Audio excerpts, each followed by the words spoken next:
Então, hoje nós vamos continuar nosso encontro chamado Apocalíptica. A gente está conversando sobre os textos apocalípticos. Sexta-feira passada a gente conversou um pouco sobre, de maneira geral, sobre a literatura apocalíptica, suas características.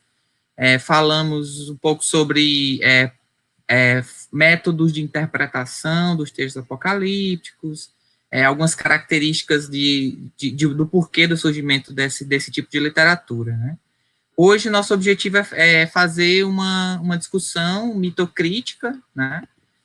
Ou seja, uma discussão mitológica a respeito do livro do Apocalipse da Bíblia, né? Que vai ser o foco do nosso encontro de hoje. A gente vai conversar sobre o livro Apocalipse da Bíblia e na próxima sexta-feira, a gente vai falar de outros textos apocalípticos que têm relacionados com a Bíblia, né? Tanto dentro da própria Bíblia, a gente vai encontrar trechos de Apocalipse em outros livros, e também textos apócrifos, que a gente vai encontrar também algumas literaturas apócrifas que estão relacionadas com um Apocalipse. Lógico que a gente não vai falar de todos, porque não vai dar tempo, a gente vai escolher alguns para falar no próximo encontro. Assim como hoje também a gente não vai falar de todos os elementos mitológicos do Apocalipse, porque também não daria tempo, né? A gente fez um recorte, escolheu algumas coisas para a gente conversar. Obviamente, mesmo essas poucas coisas que a gente selecionou, ainda vai ser muito, né? A gente não sabe se a gente vai conseguir discutir tudo, mas a gente vai ver até onde a gente consegue chegar. Aí, assim, a gente vai falar um pouquinho, antes de começar, um breve resumo sobre o livro, né? Para vocês, para quem ainda não leu, ou para quem conhece assim, só superficialmente, poderem ter uma visão geral do que trata o Apocalipse. E aí a gente escolheu essa divisão, né, que divide o livro em 7 sessões, e o Glauco vai fazer um resumozinho de cada um desses momentos do Apocalipse para a gente ter essa visão geral. Bom, a gente preferiu essa divisão porque normalmente é a divisão que é utilizada, inclusive nas Bíblias que você costuma pegar. Então, normalmente a separação que é feita é essa, né? Você vai ter a separação das 7 igrejas da Ásia, que aqui aparece como 7 candeeiros. Você vai ter os 7 selos, as 7 trombetas, você vai ter sempre essa separação. Em algumas ela vai ser suprimida, em outras ela vai estar presente. Então, como é que o livro de Apocalipse se estrutura? A revelação é dada a João. A gente já fez a discussão na semana passada sobre quem seria João, né? Para quem esteve presente, a gente não vai repetir, porque já foi feito. E a primeira sessão é uma sessão de destinamento, né? Esse livro que está sendo escrito, esse livro de Apocalipse, está sendo destinado a 7 igrejas que ficam ali na região que na época era chamada de Ásia. Hoje corresponde à Turquia, boa parte dela, né? Então, eram 7 regiões que faziam parte ali de um ciclo. Quando você vai olhar no mapa, elas estão organizadas em círculo, e a visão já começa daí. João vai dizer que ele estava lá exilado na ilha de Patmos quando aparece a visão para ele. Em alguns momentos fala que ele é transportado para outros lugares, né? A gente tem essa impressão que ele é transportado. E aí essa visão começa com Cristo sendo visto e esses 7 candeeiros, né? E aí Cristo diz a ele que ele deve escrever para essas 7 igrejas, né? Então os 7 candeeiros representariam as igrejas, isso é uma coisa que está explicitada no próprio livro. E João escreve essas cartas a essas 7 igrejas e o restante do Apocalipse é destinado a todas elas. Então você vai ter esses 7 selos. O que é que acontece? Em determinado momento do livro, é entregue, aparece um rolo, né, um pergaminho selado com 7 selos, e não é encontrado ninguém que é digno de abrir o livro. Né? O próprio autor fala que ele chora porque não existe ninguém digno de abrir o livro, só que aí aparece o cordeiro, que é um símbolo que a gente vai falar mais para frente aqui no dia de hoje, e esse cordeiro ele é achado digno de abrir o livro. Né?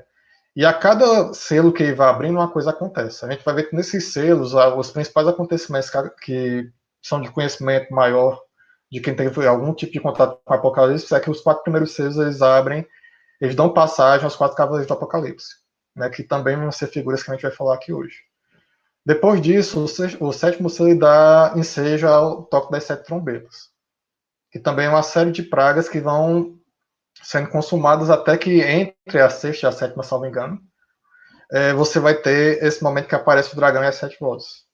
Né? Ou seja, o livro de Apocalipse ele vai dando voltas. Você vai ter coisas que aparecem no começo do livro, que vão aparecer no meio, que depois aparecem no final. A gente hoje, quando a gente for falar de alguns seres mitológicos, a gente vai ver que esses seres eles vão se aparecendo no livro várias vezes. Você vai tendo sempre menção a esses seres. Depois disso, você vai ter as 7 taças, que são 7 últimos julgamentos, ou punições, né, que Deus aí vai estabelecer sobre a terra. E depois disso, você vai ter o julgamento, 7 visões de julgamento, né? A principal delas sendo a visão do trono branco, vai ser o último julgamento, antes dessa visão de novos céus e nova terra, né? Então, assim, uma coisa que a gente vai ver no livro de Apocalipse, né? As pessoas elas tendem a ser analisadas pelo menos 2 vezes, né, no livro. No primeiro momento, se elas, segundo a visão do profeta, né, fizeram as coisas que eram dignas de salvação, elas são salvas. E no segundo momento, as pessoas que não fizeram essas coisas dignas de salvação, elas vão abrir o livro, né, um livro no qual vai estar relatado todas as coisas que elas fizeram. E aí, a partir dessas coisas que elas fizeram, elas são julgadas. Então, esse era um dos problemas, inclusive, que Lutero tinha em relação ao Apocalipse, né? A gente viu na semana passada que Lutero ele viu o Apocalipse como um livro que talvez não devesse estar na Bíblia, né? Por quê? Porque a visão de Lutero é que nós somos salvos pela graça, né? Ou seja, nada do que a gente faça faz com que a gente seja salvo. Na visão da Igreja Católica, muitas ações suas podem redundar em sua salvação. E, segundo a visão do Apocalipse, se a pessoa teve uma conduta correta, né, no julgamento do trono branco, que é o último, ela pode ainda receber alguma espécie de resgate devido àquilo que ela fez. Que era uma visão que o Lutero talvez não concordasse. Eu estava falando que a gente escolheu alguns símbolos para trabalhar com vocês, e o primeiro grupo de símbolos que a gente escolheu diz respeito aos números, né? Os números na Bíblia, no Apocalipse, eles têm um significado muito profundo. Eles aparecem tanto de forma marcante, explicitamente no livro, né? Você vai ter uma repetição muito grande de determinados números, como também de forma implícita a gente vai encontrar essa representação desses números aí dentro do livro. A gente não vai falar de todos os números, porque não daria tempo. A gente fez uma escolha de trabalhar com principalmente 4 grupos, né, de números. Aí o 4 também como uma representação simbólica, né, que a gente vai falar quando a gente for falar do próprio número 4. Então, a gente vai falar desses 3 números e os outros números vão ficar para uma outra oportunidade. A gente vai discutir. E a ideia sempre é trabalhar o número num contexto mais geral. Então, a gente vai dar um apanhado do significado desse número num contexto mais amplo, em mitologias diferentes, diversas. E depois a gente foca para falar especificamente na Bíblia como aquele número, na Bíblia não, no Apocalipse, como aquele número é apresentado, né? Qual tipo de significado poderia ser entendido daquele número nesse livro específico que a gente está trabalhando, que é o Apocalipse. Então, o primeiro número que a gente vai trabalhar é o número 3. Aí eu trouxe dois trechos do Apocalipse onde a gente vê essa presença do 3, né? O primeiro, Apocalipse 9:18, a partir dessas 3 pragas, morreu a terça parte dos humanos, a partir do fogo e do fumo e do enxofre que sai das suas bocas. Então, a gente tem 3 pragas, a gente tem a terça parte, que tem a ver com o número 3, e a gente tem 3 elementos, o fogo, o fumo e o enxofre. E também está, de forma implícita, está fazendo referência a essa trilogia, digamos assim, essa trindade de elementos, né? E o outro trecho, Apocalipse 16:13, e vi saindo da boca do dragão, e da boca da besta, e da boca do falso profeta, 3 espíritos impuros como batráquios. Aí, de novo, você tem o 3 explícito nos 3 espíritos, mas também tem o 3 implícito quando ele referencia o dragão e a besta e o falso profeta. A gente está usando, nos trechos da Bíblia, a gente está usando a tradução da Septuaginta, que o Frederico Lourenço está fazendo, certo? Então, são 6 volumes desse livro do Frederico Lourenço, que ele está fazendo a tradução da Septuaginta, que é a Bíblia escrita em grego koiné, certo? Então, esses trechos a gente está tirando dessa tradução da Bíblia. E aí a gente vai começar falando sobre esse número 3. Aqui, esse conteúdo que a gente vai falar, que aborda de maneira mais ampla, a gente tirou do dicionário de símbolos do Chevalier, que também está nas nossas referências aí no material.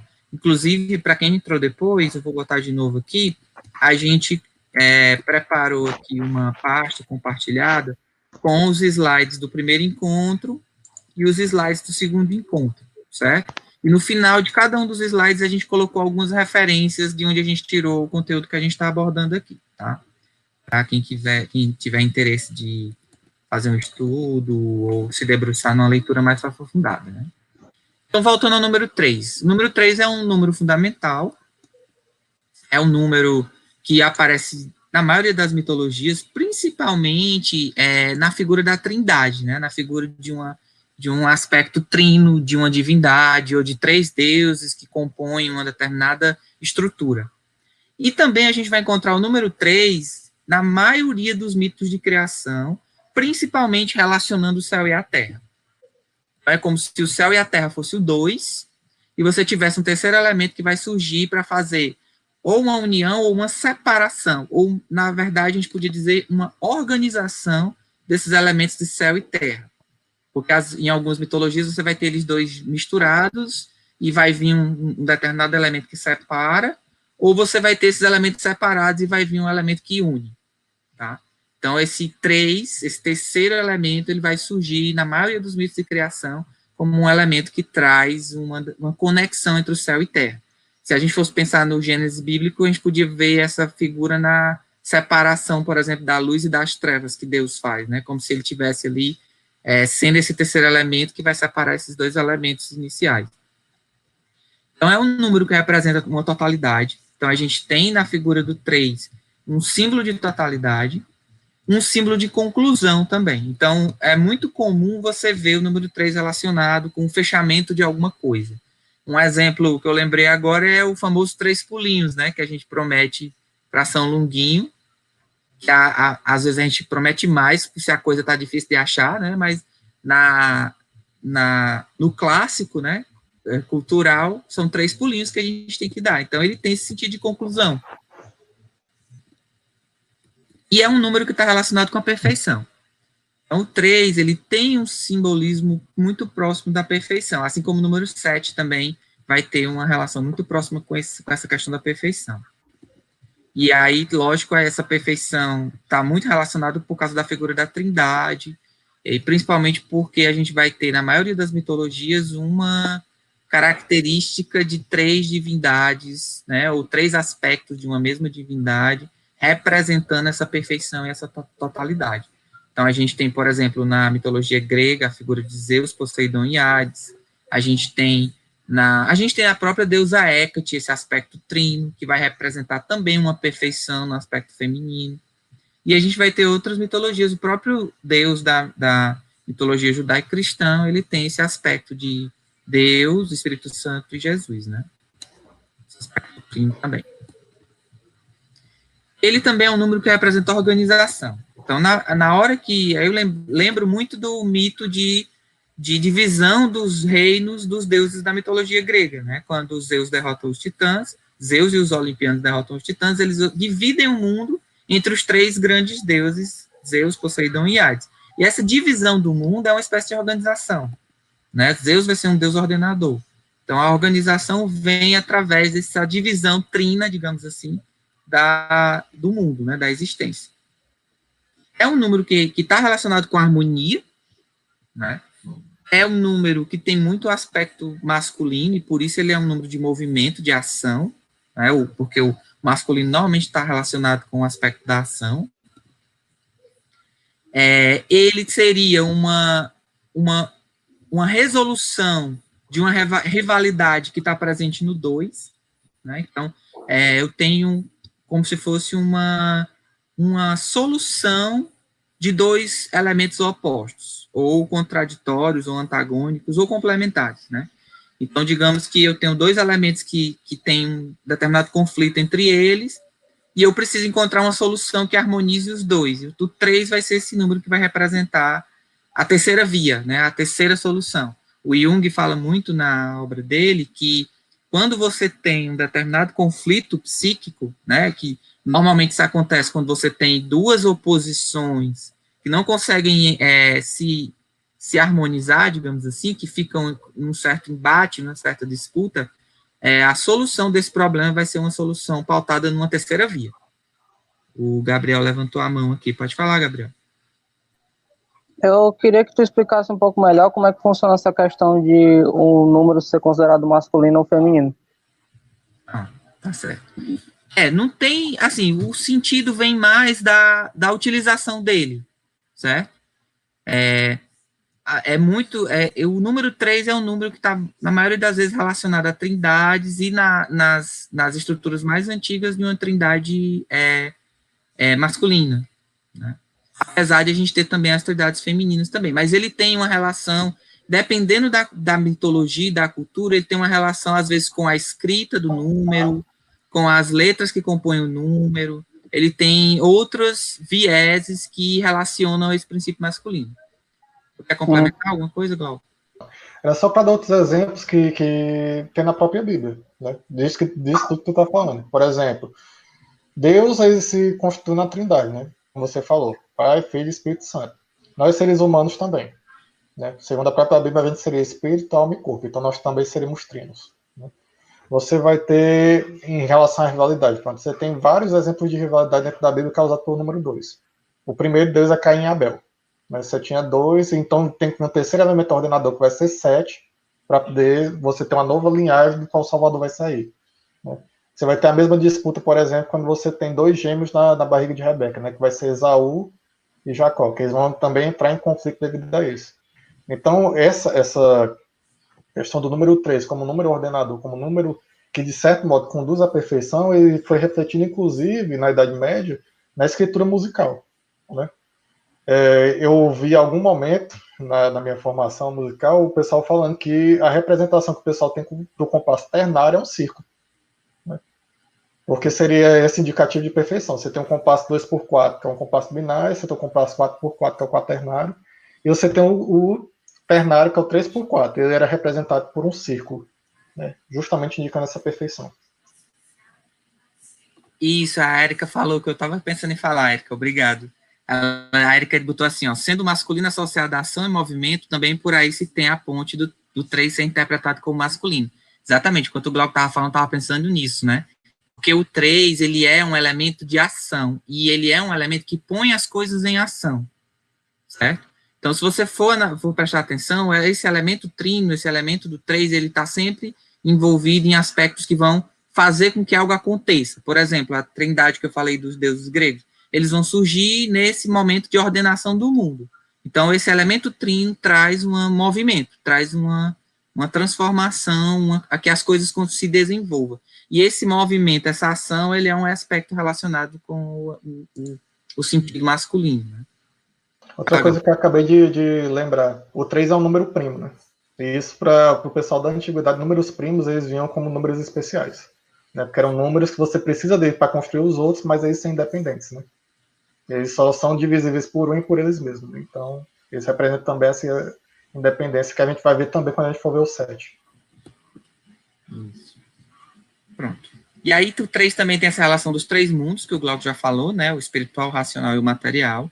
Tem até uma interpretação muito legal do mito do rei Arthur, né? Da Guinevere e do Lancelot, que ele faz essa relação desses 3 personagens com esses 3 mundos, 3 aspectos aí. É uma relação bem interessante. E ele é uma constante na natureza também, né? O dicionário de símbolos traz isso, que você vai ter essa estrutura trina muito presente na biologia, na física, em alguns conceitos que vão trazer essa ideia de uma característica ternária. Né? Então, ele também engendra, esse número 3 engendra por trás uma organização da própria natureza. Fala, Nara. Só porque me lembrou, você falando da constante na natureza, me lembrou da ideia das 3 dimensões, na física e na matemática, né? As 3 dimensões ligadas à matéria, a altura, largura, profundidade. E aí, quando vai se falar de uma 4ª dimensão, já é o tempo, né? Que aí é imaterial, mas que é uma transição entre a 3ª dimensão e a 5ª dimensão, que seria a do espírito, né? A 3ª seria da matéria e a 5ª seria a do espírito. Eu já vi um pessoal falando mais de questões energéticas, trazendo essa relação entre as dimensões, né? E aí eu lembrei, constante da natureza, por conta do 3D, das 3 dimensões. Só isso. Legal. Pronto. Aqui eu trouxe um dos muitos símbolos que representam a trindade, ou 3, né, a trinácria, que é essa representação de um ser com 3 pernas, ou com, eu já vi também a descrição de um peixe com 3 rabos, então você tem vários símbolos. O triângulo é um símbolo da trindade, né, e do número 3 também, mas aí eu trouxe esse que ele é menos conhecido. A célula também tem 3 partes, segundo o Marco. Legal. É isso. Na Bíblia, né, e principalmente no Apocalipse, que é o livro que a gente está interessado agora, a gente vai encontrar de forma explícita a citação de 3 portas, de 3 partes, de 3 espíritos, de 3 medidas, de 3 anjos que em determinado momento vão fazer uma determinada coisa, de 3 pragas, como o próprio Glauco falou, que você vai ter uma divisão, né, dos selos, os 4 selos representando os 4 cavaleiros, e depois tem os outros 3 selos, que também fazem um agrupamento, de 3 livros, né, que o Frederic Lorenz traduz como livrinhos. Isso seriam representações explícitas no texto. Então, se você pesquisar no texto, você vai encontrar a palavra 3 escrito lá. E de forma implícita, a gente encontra também o 3 nas repetições. Você vai ter muitas vezes um determinado elemento do livro do Apocalipse se repetindo durante o texto 3 vezes, né? Você vai ter a ideia do poder de Deus sendo ressaltado em 3 aspectos também. Então, não fala diretamente do número 3, mas divide esse poder em três aspectos. E também a gente tem uma trindade do mal, que é a representação do dragão, e das 2 feras vão representar como se fosse uma oposição à trindade que representa Deus. A gente vai ter essa oposição dessa trindade do mal. Fala, Glauco. Assim, só um esclarecimento, que eu não sei se o chat ele sai no vídeo, né? Então o pessoal estava falando, a Jacqueline levantou umas dúvidas em relação à representação do 3 que eu havia mencionado na partitura. Tem uma parte da partitura chamada signo do compasso, que é quando você sabe qual é o compasso que vai ser utilizado na música, né? Então, em representações consideradas mais antigas, você tem a representação que não é fracionária. Geralmente, quando o compasso ele é ternário, é colocada uma fração no início da música de 3/4, que é para a pessoa identificar que o compasso é ternário. Nas representações mais antigas, esse 3/4 é substituído por um círculo, certo?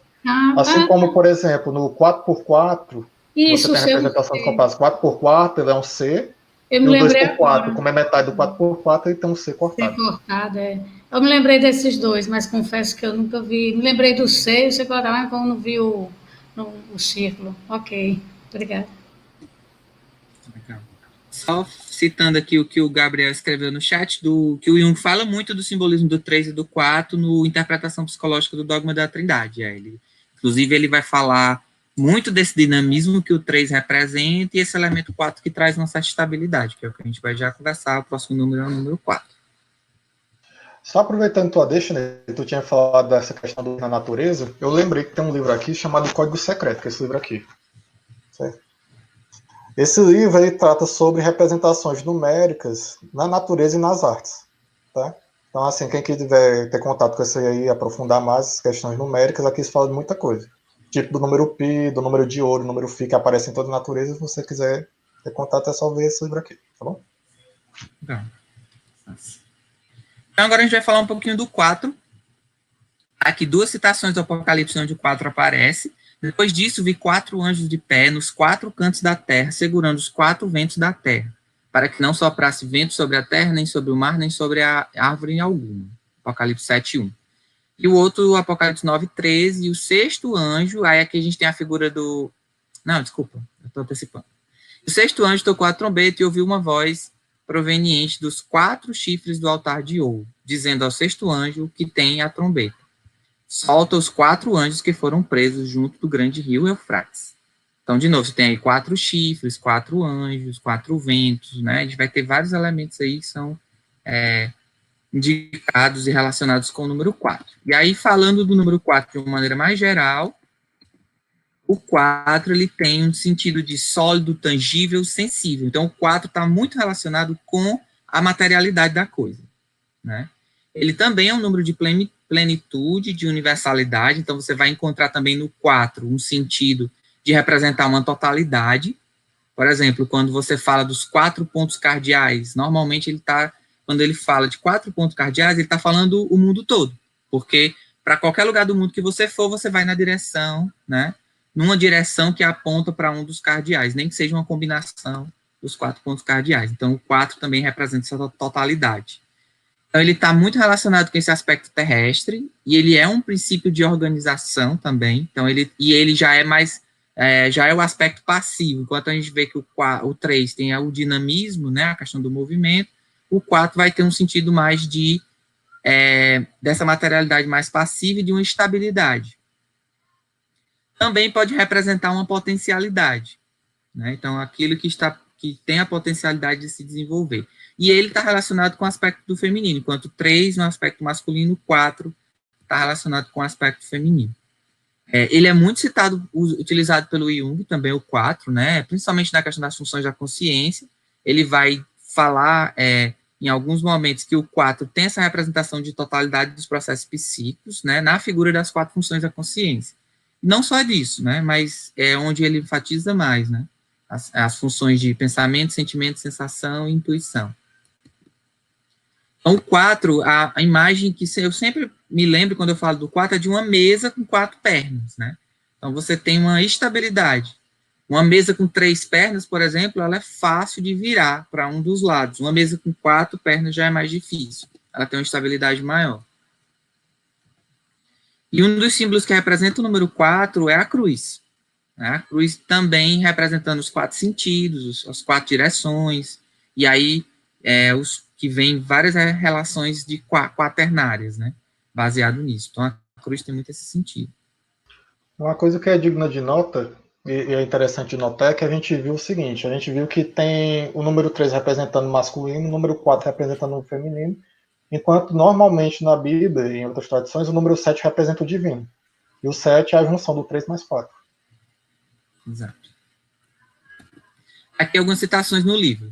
Então, você tem 4 criaturas, 4 cavaleiros, 4 cavalos, 4 cantos da terra, 4 chifres, 4 pragas, 4 anjos, 4 ventos. E de forma implícita, né? Ou seja, não explícita, não diretamente descrito no texto, você vai ter os instrumentos que vão aparecer, que são 4, os atributos de um determinado personagem que também vão aparecer de forma quaternária, os 4 pecados que vão ser citados, 4 partes do juízo, como se o juízo fosse dividido em 4 grandes momentos.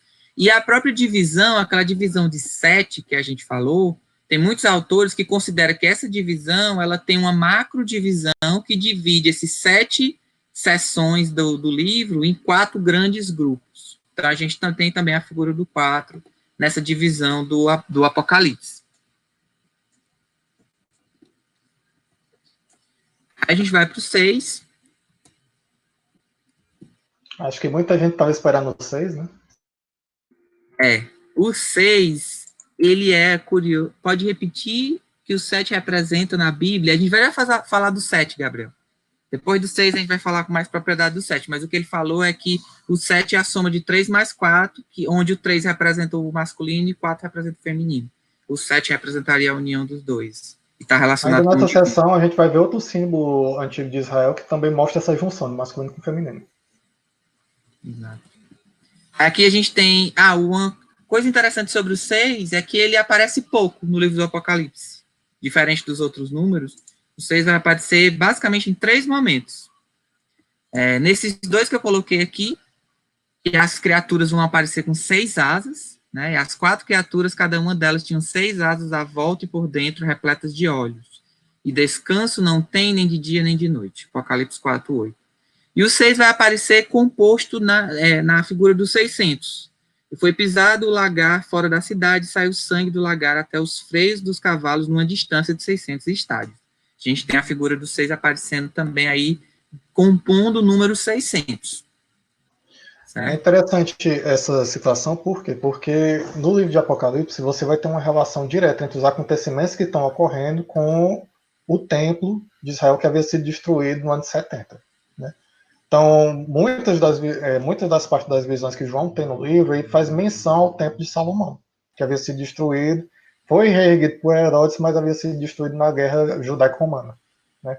Então, por exemplo, essa distância de 600 estádios, ela faz uma referência justamente a uma área que deveria ter em volta do templo, né? De você ter essa distância. E se o sangue ele consegue, né, chegar até o frio dos cavalos numa distância de 600 estádios, que era uma distância grande, significa que era muito sangue. Estava sendo derramado ali. Uhum. Pronto. Então, o que é que sentido desse 6 de uma maneira mais ampla, né? Aí, levando em consideração várias mitologias diferentes, né? Ela é uma distinção do Criador. Então, o 6, ele é um aspecto também relacionado com o elemento material, tá? Então, ele é aquilo aquilo que se cria, né? E aí o que se cria é aquilo que se materializa, que vira um material. Ele reúne dois complexos... De exemplo... desculpa, Nete, interrompi. A título de exemplo da própria Bíblia, você tem que o mundo vai ser criado em 6 dias, mas o dia que é santo é justamente o 7, no qual o mundo não é criado, no qual Deus descansa. O 7 já vai indicar esse aspecto divino, né? Do descanso e do Deus, e é reservado ao Deus. Enquanto que o 6, até o 6, você vai ter a materialidade acontecendo. Ele reúne dois complexos ternários, né? Que o 6 é 3 mais 3, então você tem como se fosse duas trindades. A gente vai ver isso muito representado na estrela de Davi, né, onde você tem dois triângulos. E esse número é um número ambivalente. Ele é tanto utilizado no sentido positivo como utilizado no sentido negativo também, né? Ele pode representar dons recíprocos, ele pode representar um destino místico, ele pode representar um embate entre o bem e o mal. Ele, em algumas culturas, é considerado como o número do pecado, a gente vai ver isso no Apocalipse. Ele também é um símbolo relacionado com o poder, o número 6. E eu achei bem interessante essa referência que o dicionário faz do estado divinizado. Então, é como se você tivesse a figura de um elemento que é material, que é do plano físico, querendo se divinizar, né? E aí ele bota o estado como sendo essa ordem ou essa representação de um governo, digamos assim, que se considera divino, que se considera além do material, sendo que ele é uma construção material, social, né? Então, esse 6 que quer ser 7, digamos assim. É um número consagrado a Deus Afrodite, que tem no dicionário, né? E é também o número da criação, como o Glauco falou, ele é o que marca o fim da criação, né? O sexto dia é o dia onde tudo é criado, e é no sexto dia que o homem é criado, se eu não me engano, né, no Gênesis, e aí o homem representa o ápice da criação, né, que é aquele ser dotado de consciência, que vai adorar o Deus, etc, etc. Então, ele pode ser entendido como mediador entre o princípio e a manifestação. Então, ele é aquele que faz uma conexão entre o plano material e o plano divino, digamos assim, né? Ele é tido como o céu em ação, então ele também é um número de ação. Ele representa o homem universal, né? Um dos motivos é porque o homem é aquele que é criado no sexto dia. E exatamente por estar relacionado com esse plano material e físico, ele também é um número da morte. É tanto que, acho que é no Japão, o mesmo kanji que é usado para representar o número 6, acho que não é o kanji, é a fonética, né? A fonética do 6 é a mesma fonética de morte, ou é a escrita, né? Eu não lembro agora. Eu sei que eles escrevem de uma forma diferente o 6, né? A denominação da palavra 6, para não coincidir com a palavra morte. E relacionado também com prosperidade, principalmente no plano material, e com o trabalho, né? Com a execução da coisa material. O 4 o que, Gessiane?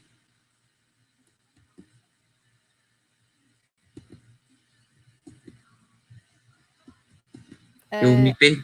O 4, que é o kanji que escreve diferente para diferenciar a morte, e o 4. Tá certo. Valeu. Confundi, então. Pronto. Aí eu botei como símbolo do 6 a estrela de Davi, ou escudo de Davi, né? Que, como eu falei, ele é composto por dois triângulos, né? Tem muitas pessoas que fazem a interpretação desse símbolo como sendo uma conexão do divino com o terrestre, né? Um triângulo para baixo que aponta para a terra e um triângulo para cima que aponta para o céu, e a união desses dois triângulos representaria essa conexão, essa união.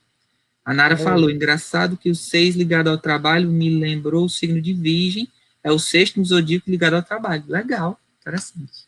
Fala, Galco. Ney, ainda sobre o hexagrama. Nesse mesmo livro aqui que eu já falei para vocês, fazer muita propaganda para ver se alguma editora dá pra gente. Ele fala, né, dessa representação do masculino e do feminino, sendo o triângulo para cima o masculino, o triângulo para baixo o feminino, e a junção dos dois seria, de novo, o divino, né? Da mesma forma que o 7, né? Uhum. Marco quer falar. Diz aí, Marco. Interessante que, se você observar também, tem 6 triângulos externos, né? E a imagem no centro é um hexágono, que também é 6, né? Exato. E tem outras pessoas que relacionam o escudo de Davi com o 7, porque se você colocar, somar a todas as 6 pontas o centro como sendo mais um elemento, ele se torna o 7º elemento e faz essa conexão com o 7.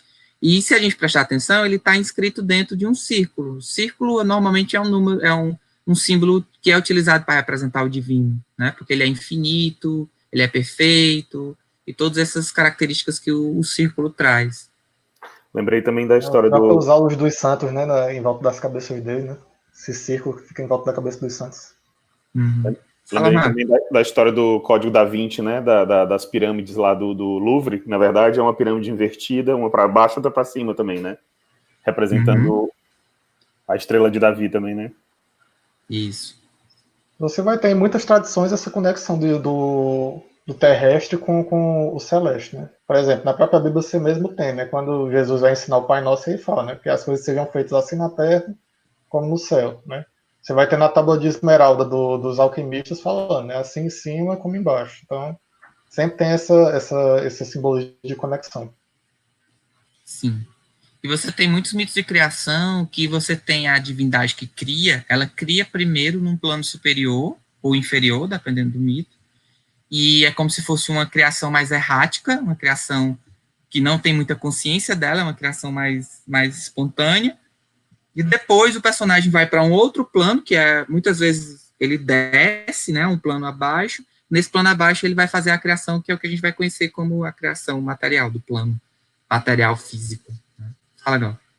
Isso aparece muito no livro do Mircea Eliade, né? Você tem tanto em Ferreiros e Alquimistas como no Mito de Eterno Retorno essa questão do você ter um plano celeste que ele é trazido para o chão, né? Muitas culturas elas vão seguir esse padrão. Isso aqui não é uma coisa que se a gente parar para pensar, ela não é antiga. Por exemplo, você vai ter vários marcos nos Estados Unidos, né? O Congresso, a Biblioteca do Congresso, a Casa Branca, que eles vão ser criados seguindo esse padrão. Né, o pessoal, os pais fundadores dos Estados Unidos, muitos deles eram da maçonaria, tinham conhecimento de astrologia e de astronomia, e eles criaram muitos marcos nacionais dos Estados Unidos seguindo esse padrão. Né, eles viam qual era o tempo mais auspicioso no céu para fazer a construção, e eles realizavam essa construção na Terra, seguindo o padrão. Aí o 6, como eu falei, de forma direta, ele vai aparecer nas 6 asas, né? A gente tem o 6 de forma indireta, aparecendo no 6º selo, na 6ª trombeta, na 6ª taça, né? Então, de certa forma, o 6 está ali, de forma implícita. Na autoridade para agir, né, tem um autor que vai dizer que essa autoridade para agir ela é dada 6 vezes aos seres que vão aparecer e que vão dominar a Terra por um período, né? Tanto o dragão como as outras bestas. Ele vai receber essa autoridade para agir, e essa autoridade para agir vai acontecer 6 vezes, vai aparecer 6 vezes. O próprio número da besta, que a gente vai falar já, né, que vai ter 3 números 6 tipos de pessoas, quando ele vai descrever um determinado conjunto de pessoas que vão sofrer uma determinada característica, ele vai falar, tem os agricultores, os tais, normalmente são em número de 6. A adoração do mal também, que acontece em número de 6, as blasfêmias, que vão acontecer também 6 vezes, e o 6 embutido dentre outros números, né, como 42 meses, que é 6 vezes 7, os 600 estádios, que é 6 vezes 100, e os 1.260 dias, que na verdade é 42 meses, e aí remete mesmo à simbologia do 42. Essa parte é bem mais complicada. Quando a gente for ver na semana que vem os outros apocalipses dentro da Bíblia, a gente vai falar do livro de Daniel. Aí no livro de Daniel a gente vai poder ver isso de maneira mais detalhada. Uma coisa que fica claro para quem leu o Apocalipse é que o autor do Apocalipse se baseou em muita coisa do Antigo Testamento. Em muita coisa. Então, Não tem como você compreender o Apocalipse bem se você não compreender o Antigo Testamento bem. Porque ele vai pegar muita referência de lá. Não tem para onde correr. E essa referência de 42 meses, de dias, que correspondem muitas vezes a 3 anos e meio, a variância de 6, ele tira do livro de Daniel. Uma coisa interessante de falar do 6 é que normalmente ele vai estar relacionado com a figura do diabo, né, ou desses seres que representam esse aspecto mal. E o 6, ele é aquele que é quase 7. Né? Então, ele está buscando alcançar uma perfeição, ou seja, buscando alcançar o divino sem poder ser divino, né? Ainda material, ainda no plano material. Por isso que aquele lance do estado divinizado me chamou muita atenção quando eu li no dicionário de símbolos, porque o 6, ele é essa materialidade que quer ser divino, mas não pode ser divino porque é material. Né? Então, ele quer chegar ao mais próximo possível dessa divinização, digamos assim. E os 42 meses, se a gente prestar atenção, ele representa 3 anos e meio. E 3 anos e meio é metade de 7, que também é essa ideia de incompletude, né? É aquilo que busca alcançar o 7, que é a perfeição, que é o divino, mas ele está sempre próximo ou na metade do caminho. Né? Fala, Gal. Eu quero falar uma coisa que é interessante. Essa temática do material buscando ser divino aparece em todas as mitologias. Né? Você vai ter vários exemplos na mitologia grega disso. Né? De heróis ou de outros seres humanos buscando essa divindade. Na própria Bíblia você tem um exemplo da Torre de Babel, que é uma tentativa de fugir da materialidade. Então, isso aí também é um arquétipo que aparece em todas as mitologias, praticamente. Verdade. Pronto. Aí aqui, a terceiro momento que aparece o 6, né? Aqui está a sabedoria, o que tem entendimento, que decifre o número da besta, pois é um número de homem e o seu número é 666. Então, você vai ter aí o aparecimento desses 3 números 6, né? Como eu falei, o 6 só aparece em 3 momentos do Apocalipse. Aqueles 2 que a gente viu antes e agora nesse aqui, onde ele representa esse número. E aí, esse número 666, né, que seria esse 6 3 vezes, ele é um número envolto em mistério e enigma. Você já tem vários pesquisadores que já tentaram dar sentidos, significados e aproximações para esse número, né? Pois é. O Rock, né, herdou o 666 aí com unhas e dentes, né? Inclusive eu vi um meme de Rock que era dizendo assim: Deus é 10, mas o diabo é 666, né? Ou seja, para fazer essa brincadeira com o número. Mas ele normalmente está relacionado com o mal ou com uma pessoa histórica. Fala, Glauco. Não, só uma curiosidade, eu tinha até comentado isso com o Deditagem, cultura quase inútil. Né? Certo dia, uma pessoa aqui de casa, que eu não vou mencionar o nome, ela recebeu no WhatsApp um contato de outra pessoa, né? Com a foto de uma máscara no qual estava escrito 666, dizendo que as máscaras que o governo do Ceará comprou da China, né, estavam vindo todas com esse símbolo, o que poderia significar esse símbolo, né? Nesse reforçamento de que o 66 já está na cultura popular como símbolo do mal. Né? E aí, tem muitos também estudiosos que tentam relacionar o 666 com uma pessoa histórica, né, com algum personagem da história. E aí, para isso, se usa a gematria, que é o quê? É você pegar uma palavra, atribuir valor para as letras dessa palavra e somar os valores e dar um determinado número, e aí você trabalhar com essa simbologia, né? Então, já tiveram várias tentativas de relacionar essa besta que tem esse número 666 com o próprio homem, né, que teria uma determinada interpretação da palavra homem, daria esse valor, o próprio Nero, e aí tem algumas teorias que acreditavam que o Nero não tinha morrido, que ele tinha sobrevivido e que ele ia ressurgir, e aí muita gente relaciona esse 66 com a palavra Nero, mas para fazer isso você tem que fazer um malabarismo, você tem que fazer uma tradução do termo de uma língua para outra língua, para pegar os valores dessa letra e tal, e aí tem muita gente que descarta essa possibilidade interpretativa por causa disso. Diz, Gato. Em relação a essa possibilidade, já vem outra dica, né? No livro A Deusa Branca, que é um livro que trata sobre mitologia celta, há alguns artigos que não estão ligados diretamente à temática central do livro. E um deles é justamente uma visão do Graves em relação ao número 666. Ele vai fazer uma defesa tanto do 666 quanto do 616, de uma tese que ele levanta de que seria Nero esse homem que está codificado. Né? Ele vai dizer isso também no livro. Então, quem tiver interesse pode aprofundar nisso aí também, nesse livro aí, A Deusa Branca, do Robert Graves. Legal. E aí tem também o Tito, e eu já vi também outros autores que tentam relacionar e fazer esse cálculo, digamos assim, né, para chegar no nome de outro personagem, né. Mas, normalmente, você está falando de ações humanas contra Deus, então esse número está representando isso, né, aspectos humanos que vão se colocar contra a posição de Deus. Tem uma polêmica com esse número também, porque em algumas versões da Bíblia foi encontrado o número 616, e aí alguns autores consideram que foi um erro de cópia, né, porque quem copiou errado, outros não, e aí tem algumas pessoas que vão tentar fazer esses cálculos usando esse número e não o 666, usando o 616, e aí vão chegar, de certa forma, mais próximo a outros nomes, ou até os nomes que a gente falou de uma maneira mais precisa.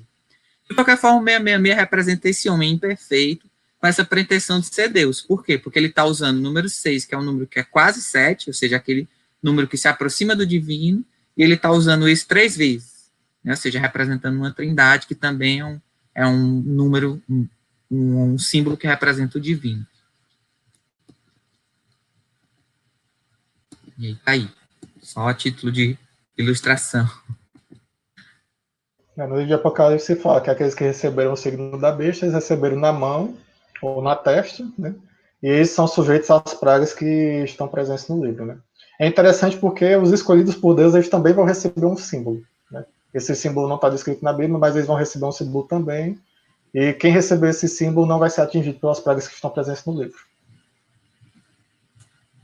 Todo mundo vai ser marcado. E aí a gente vem para o 7, número 7.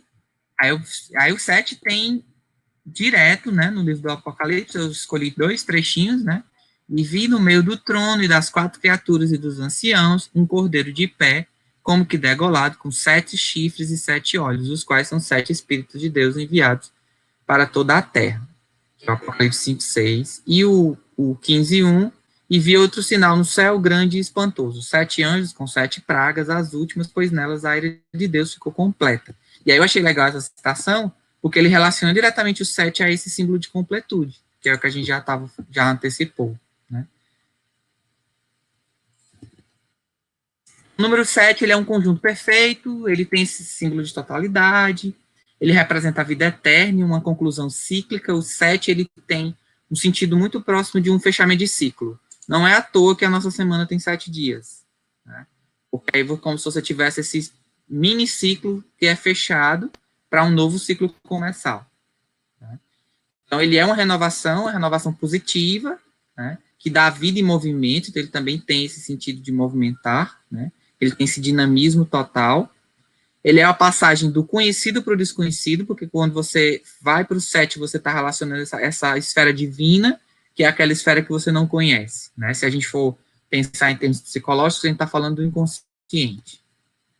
Ele representa a divindade, é um símbolo de fecundidade também, que é a divindade que manda a chuva, por exemplo, que fecunda a terra, né?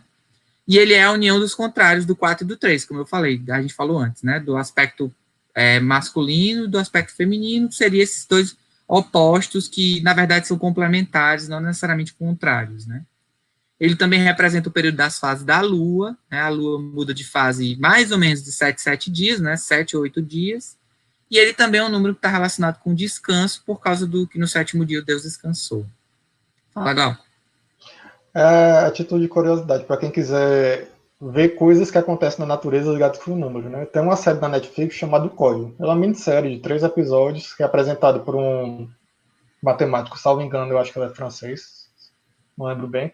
E no primeiro episódio ele faz menção ao número 7, ao falar de insetos, cigarros, salvo engano, que aparecem lá nos Estados Unidos, que só aparecem de 14 em 14 anos. Se eu me lembro bem. E aí vai dizer, né? Por quê? Porque você vai ter essa base do 7, né? Que é um número primo, que as cigarras aparecem justamente, tentam aparecer justamente no período em que outros insetos não aparecem, né? Então, na natureza, elas ficam em hibernação esse período para depois aparecer. É bem interessante isso, quando ele mostra lá no... O nome da série é O Código, tá na Netflix. Netflix me patrocina. E aí a gente tem um dos vários símbolos que representa o 7, que é o menorá, né? Que é esse cálice, não, candelabro com 7, né, posições. A gente vai voltar a ele quando for no final da apresentação. Quando a gente for falar da árvore da vida, a gente volta a ele. Pronto. E aí o 7 aparece, né, explicitamente em vários momentos, 7 igrejas, 7 espíritos, 7 candeeiros, 7 estrelas, e todos esses que estão aí. E de forma implícita também nas sessões que a gente viu no começo, né, dividir o Apocalipse em 7 sessões. As bem-aventuranças vão ter, durante o Apocalipse, vão ter 7 bem-aventuranças, que não são descritos nesse grupo de 7, mas se você contar, elas estão lá, as 7. As 7 exortações, as 7 momentos em que se fala da brevidade, né, das coisas, 7 momentos que se fala da palavra de Deus, 7 reis, 7 vezes que aparece a palavra Todo-Poderoso, e assim você vai ter essa repetição implícita na obra. E você vai ver isso também em outros números também. A gente poderia falar do 10, do 12, de vários outros números, mas a gente escolheu somente esses por causa do tempo. E agora a gente vai falar... Acaba sendo os básicos, né, Nick? Porque, por exemplo, quando a gente vai falar dos 3 portões, né, que foi citado lá no começo, é uma citação aos 2 portões que tem na Cidade Santa. A gente falou em 3 por quê? Porque a Cidade Santa é quadrada. Então ela tem 4 lados, a gente falou do 4. Em cada lado desse você tem 3 portões. Então a gente já falou. Então não existe necessidade da gente ver o 10 e o 12, porque estão inseridos nesse grupo de 3 e 4. Ou de 7, 3 e assim vai. Uhum. Pronto. E aí a gente vai falar sobre as criaturas. A gente tem o aparecimento aí já no Apocalipse, no capítulo 4, de 3 criaturas. No meio do trono e em torno do trono havia 4 criaturas vivas com olhos à frente e atrás. E a primeira criatura era semelhante a um leão, a segunda criatura era semelhante a um vitelo, a terceira criatura tinha um rosto como de ser humano, e a quarta criatura era semelhante a uma águia alada. Então você tem esses 4 símbolos, né, 4 elementos, que representam simbolicamente a totalidade do poder de Deus, né, do poder ilimitado de Deus. Então, a gente tem na figura do leão o aspecto da coragem, do touro a força, do humanoide, da figura que se parece com o humano, domínio, né, e do poder de dominar, e da águia da previdência, da visão, né, essa representação da águia, que é aquela que enxerga tudo por estar alto, né. Essas 4 criaturas, elas já foram relacionadas aos 4 evangelistas, principalmente por causa das características das suas obras, né? Então, Marcos com o leão, Lucas com o touro, Mateus com o humano e o João com a águia, e tem várias representações visuais também desses símbolos que representam esses animais que estão relacionados com os evangelistas. As 4 criaturas também estão relacionadas com os 4 elementos, fogo, terra, água e ar, e, consequentemente, também com 4 signos do zodíaco, que são signos desse elemento, né? E aí o escorpião, eu achei interessante que cita, em um dos livros que eu li, cita que em representações antigas dessas criaturas, você tinha esse humanoide com algum aspecto de escorpião. O que eu li dizia que ele tinha um rosto de escorpião, apesar de eu não conseguir visualizar como é que seria alguma coisa com rosto de escorpião, mas enfim, né? A Nara levantou a mão. Fala, Nara. É só porque tem um livro de uma astróloga conhecida como Dona Emi, eu não lembro agora o nome dela. E ela fez uma análise daquela pintura da Santa Ceia. E o apóstolo que é ligado ao signo de Escorpião, porque aí na análise astrológica, cada apóstolo se relacionava com um signo. E aí, o Judas, que se suicida, estaria ligado ao Escorpião. Aí eu lembrei do humano, né? A relação aí do humano com o Escorpião também. Legal. Massa.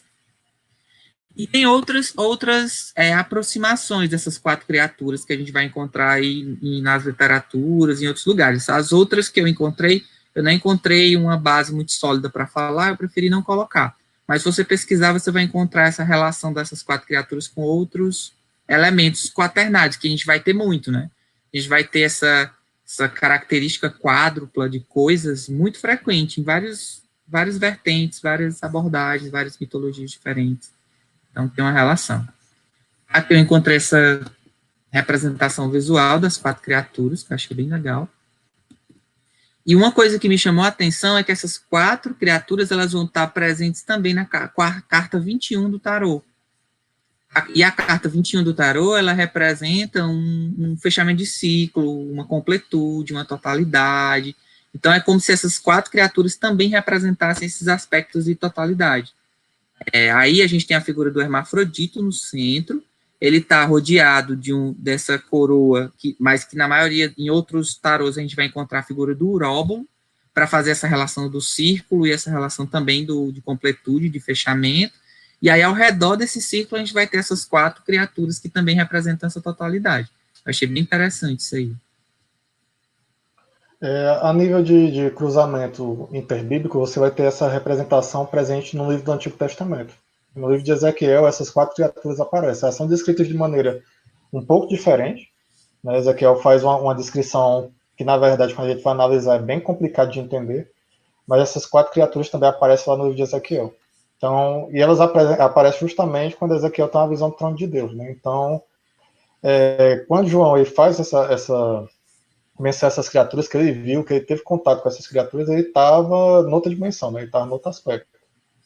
E é interessante porque essas criaturas elas são dentro da angelologia chamadas de querubins. Né?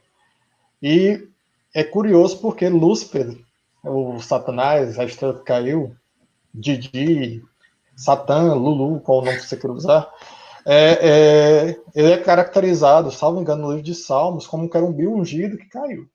Né? Então, ao invés de 4, nós teríamos 5, talvez. É uma coisa assim que é interessante se analisar quando você vai ver essas questões de textos bíblicos cruzados. Né?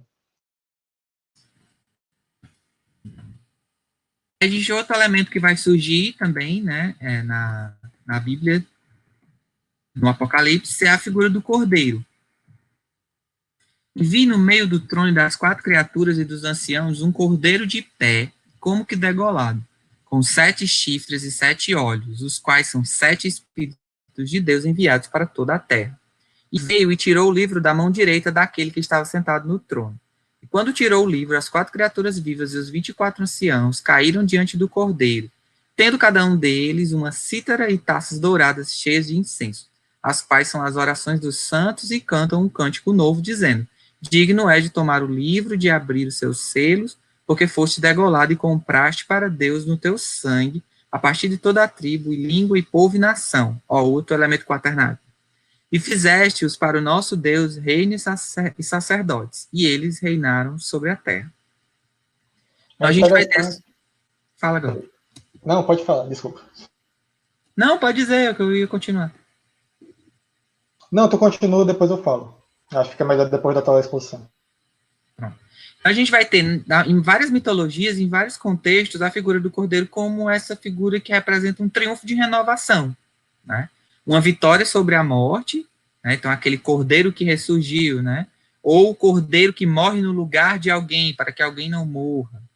Então ele vai ter muito esse sentido de vítima, né? Aquela vítima que traz a salvação, uma vítima que, ao ser sacrificada, traz a salvação, que a gente vai encontrar isso na figura e na representação de Jesus, que é aquele que veio na terra, que morreu por nós para nos salvar. E ele é referenciado como sendo esse cordeiro, né? Então, o cordeiro normalmente está relacionado com esse aspecto de sacrifício e de vitória sobre a morte, né? Um sacrifício necessário para que essa vitória sobre a morte aconteça.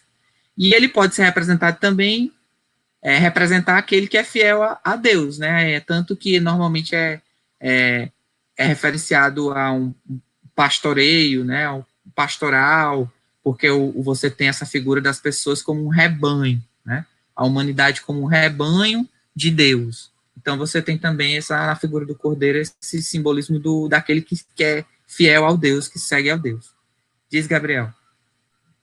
Eu acho interessante que quando as pessoas falam da ovelha negra, é quase como se fosse uma tentativa de pegar esse cordeiro que é fiel, que é certinho, que é tudo isso, e inverter, sabe? Quase como eles fazem com o 7, que é o quase divino, mas que não consegue ser. Diz Amanda. eu sempre tive dúvida sobre essa questão do sacrifício de Jesus. Se você, não sei se cabe aqui explicar isso agora, mas assim, eu sempre eu queria entender melhor como essa questão do sacrifício de Jesus morreu para nos salvar, né? Como é que é essa questão da salvação? O que foi essa salvação? Ele foi sacrificado para que nós fôssemos perdoados? É uma coisa assim? Ele tem um sentido, eu acho que o Glauco pode até explicar melhor, mas assim, o sentido que eu entendo é que ele é como se ele viesse, o sacrifício dele fosse a conexão, uma reconexão com o divino. Essa conexão com o divino, ela foi perdida, né, pela impiedade do homem, etc, etc, pelas várias gerações pecaminosas que vieram depois, né, descendentes de Noé, etc. E o Jesus vai vir como uma maneira de dizer assim, olha, agora você tem uma possibilidade de se livrar desse mal, digamos assim, através da figura de Cristo. E para isso ele teve que vir e restabelecer essa conexão com o divino. Mas eu acho que o Glauco pode explicar melhor. O Ney já pincelou por alto justamente esse o sentido, né? Você vai ter várias representações, e isso é o que eu ia falar naquela hora, mas aí eu falo agora e aí complemento depois. Mas em vários livros da Bíblia você vai ter essa menção ao cordeiro como sendo um aspecto salvador, né? Por exemplo, nos 2 primeiros livros você vai ter algum cordeiro e algum papel principal, né? Num determinado momento que Abraão, por exemplo, ele tem que prestar sacrifício a Deus do seu filho Isaac, né? Porque Deus chega para ele e diz, Abraão,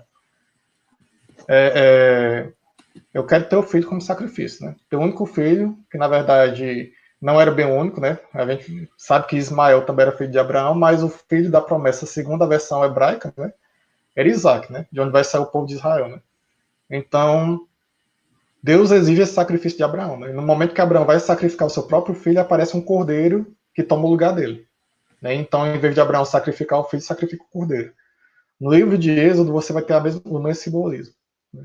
No período da Páscoa, quando Deus anuncia uma praga que vai matar todos os filhos primogênitos, Moisés recomenda ao povo que matem um cordeiro e passem o sangue do cordeiro nos umbrais das portas, né, para que o anjo que vai matar os primogênitos aí não entre dentro das casas que estão marcadas com sangue de cordeiro. Então, qual a explicação que Paulo e que o escritor aos Hebreus ele vai dar do sacrifício de Cristo? Ele vai dizer o seguinte: por um homem, que foi Adão, entrou o pecado no mundo. Isso é até interessante porque normalmente na Idade Média a igreja colocou a culpa do pecado na mulher, mas a Bíblia ela deixa bem claro, né, que foi através de um homem que entrou o pecado no mundo, através de Adão. E é o que acontece. O escritor diz, então por um homem também deveria vir a salvação. Então todos esses elementos, né, o fato de Jesus ele ter nascido de uma mulher virgem, era justamente para ele não ter essa contaminação do pecado original. Jesus aí veio como um ser humano, para quê? Segundo a visão bíblica, né? Para ele passar por todas as coisas que o ser humano passa e não cometer erro nenhum. E no determinado momento da Bíblia, salvo engano, acho que é na Epístola em Romanos, Paulo diz, né, que a recompensa pelo pecado que o homem comete é a morte, né? Antes do pecado original, Deus havia alertado, né? Havia alertado para Adão, né? Você pode comer de todas as árvores que existem no Jardim do Éden, menos de uma, porque no dia que você comer dessa árvore aqui, você vai morrer, né? Então, nesse momento, a humanidade já não tinha morte, já passou a ter morte a partir do pecado original. Mas a partir do momento que você tem um homem que não cometeu pecado nenhum, que é o caso de Cristo, e ele é morto, né? Então, o que acontece? Ele paga o preço de todo mundo que cometeu pecado, né? Segundo a visão da graça, né? Que vai ser defendido pela reforma. Então, todo mundo pecou, todo mundo merece a morte, mas teve um homem que não pecou, e através desse homem, a gente é salvo. Esse é o sentido. É tanto que Cristo ele morre, mas depois de 3 dias, de novo, número 3, depois de 3 dias, o que acontece? Ele ressuscita, porque ele não poderia ser morto, né? Ele não havia cometido pecado para morrer. Então, esse é o sentido original. Pegando a fala do Gabriel, né, de você ter essa ovelha, que ela vai se tornar negra, né, para identificar uma coisa ruim. No livro de Êxodo, que já foi mencionado, essa ovelha deveria ser branca, ser perfeita, sem nenhum defeito, né? Então pode ser uma referência a isso também. Ou então a questão de racismo mesmo, preconceito, não sei, né? Mas existe essa menção que a ovelha deveria ser totalmente perfeita, branca, sem nenhum tipo de mancha, sem nenhum tipo de falha. A ovelha não, o cordeiro, né, que ia ser sacrificado. Glauco, sobre essa questão do sentido do sacrifício de Jesus Cristo. A minha dúvida, acho que caminha mais no sentido do... Assim, a minha dúvida é a seguinte. Se ele, por conta da morte, salvou as pessoas, as outras pessoas, né, os pecadores e tal... tô tentando construir o raciocínio ainda, peraí. Se vocês quiserem falando, depois eu pergunto. Pronto, eu vou responder a dúvida do Lucas. Porque a gente continua escroto, É porque a gente continua escroto, amor? Não é isso não. Por que quando as pessoas morrem, ainda vão passar por um julgamento se houve esse sacrifício para salvar as pessoas? Você está dando Pronto. Deu para entender sim. Porque, de novo, biblicamente, para você ser salvo, você tem que aceitar esse sacrifício. Já ouviu aquela expressão, você já aceitou Jesus? Então tem a ver com isso. Então, mesmo que uma pessoa tenha se sacrificado, que for o caso de Cristo, biblicamente falando, se você não aceita esse sacrifício, ou seja, se você não aceita Jesus como seu salvador, etc e tal, aí você vai ser condenado da mesma forma. Porque você é salvo através dele. Então, se você não aceita, você é condenado. E também tem até aquela expressão, né, de batismo, que quando ocorre o batismo, é isso que fala, eis o cordeiro que tirar o pecado do mundo, né? Isso. Então, assim, viu, Amanda, é como se fosse um sentido de ele abriu a possibilidade, mas você tem que trilhar o caminho, entendeu? Exatamente. É como se antes não tivesse a possibilidade, né? O homem perdeu totalmente a possibilidade, ele foi expulso do paraíso, vive no pecado, está manchado com essa mácula do pecado e não tem como mais se salvar. E aí o sacrifício de Jesus vem como essa possibilidade, ele abre agora uma possibilidade de salvar. É tanto que a gente vê muita representação evangélica de um abismo e a cruz de Cristo sendo uma ponte que você usa para atravessar esse abismo, né? Então, assim, é um processo que tem que ser executado pela pessoa, né? Então, ele trouxe a possibilidade, mas você tem que trilhar o caminho, né? Você tem que seguir por cima da cruz, né? Seguindo o caminho dele, através dele. Né? Pegando aqui a dúvida do Lu, que perguntou porque existem várias representações de Satanás como um bode, né? E a gente vê isso até em algumas séries bem atuais, como a Sabrina, né? Deu até uma confusão, né? Porque o pessoal estava usando uma representação que parece que tinha direitos autorais, não sei bem a história. Essa representação é complicada, certo? Ela faz menção a alguns deuses antigos, alguns de origem celta, outros de origem grega, o próprio Pan, né? O pessoal poderia fazer uma menção a ele. E assim, se estabelece historicamente, pelo menos muita gente acredita, né, historicamente, que se estabeleça na perseguição que foi feita aos Cavaleiros Templários. Você vai ter um determinado momento da história que os Templários eles se tornaram muito poderosos, né, eles eram os cavaleiros responsáveis pelo templo em Jerusalém, na época das cruzadas, na época pós-cruzadas.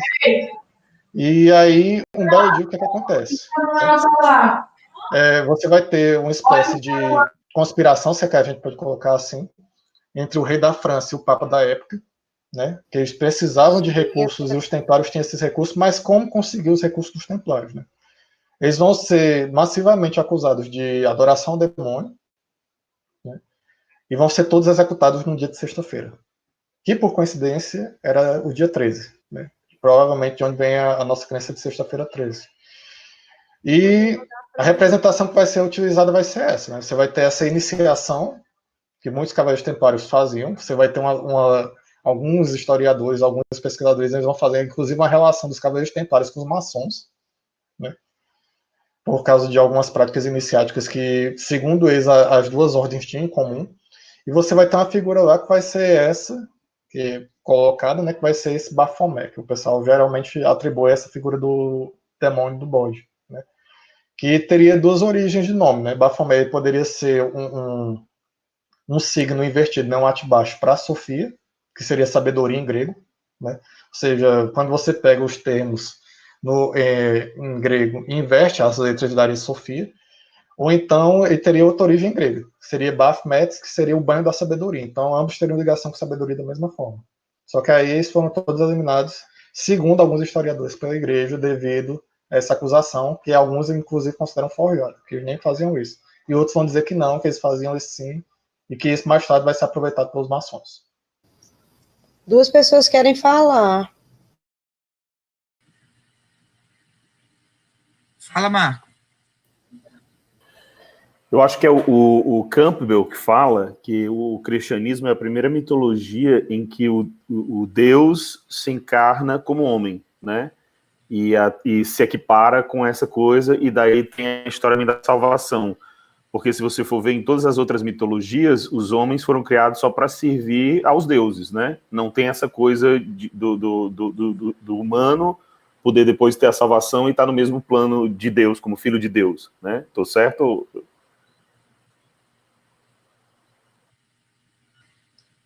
Fala, Glauco. Sim, seria isso também.